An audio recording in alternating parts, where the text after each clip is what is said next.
Public speaking is a real source of angst and anxiety for so many professionals. Just the thought of getting up in front of a group of people and presenting, just essentially feeling and looking and being exposed, can cause the hands to get all sweaty, the hairs in the back of the neck to stick up, and your arms and your legs to just feel like rocks. It's debilitating.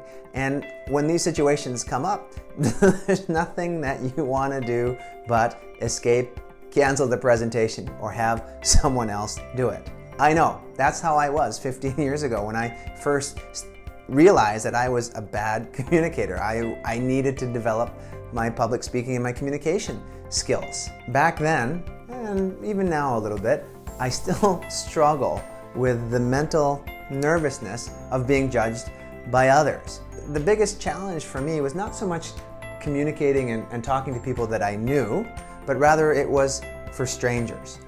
And I needed to figure out a way to become better at it. The good news is I figured out a way, and I'm going to share that with you today. The strategy, moreover the game, that will help you manage your nerves when it comes to addressing strangers is called treasure hunting.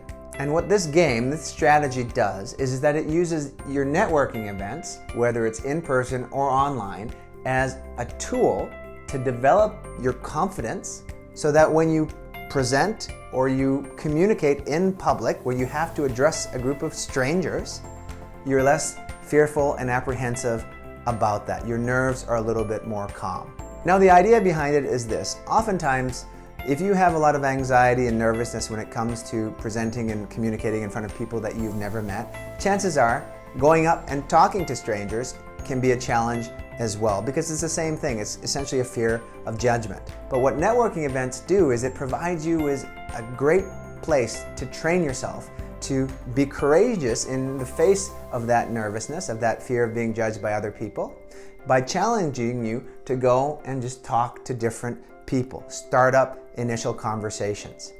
And the framework around which you do this is that you imagine that in the mind of every single potential person that you're going to meet, whether it's online or in person, has a piece of treasure in their mind. And your goal is to figure out what that piece of treasure is. But if you don't meet the person, first of all, you can't find out what that treasure is. And if you're talking all the time, you can't find that treasure either. The only way to find the treasure is by asking questions. So this is essentially what you do. You see somebody at a networking event, in person or online, you move towards them, you introduce yourself, and essentially you start asking questions.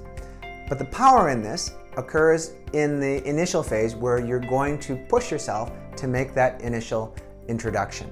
Do that enough times and you'll be much more confident connecting and introducing yourself and communicating with people you've never met before.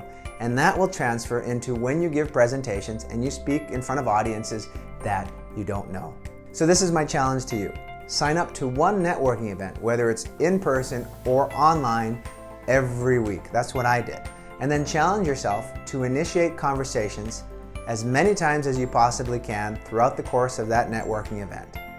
Introduce yourself and then go for a treasure hunt.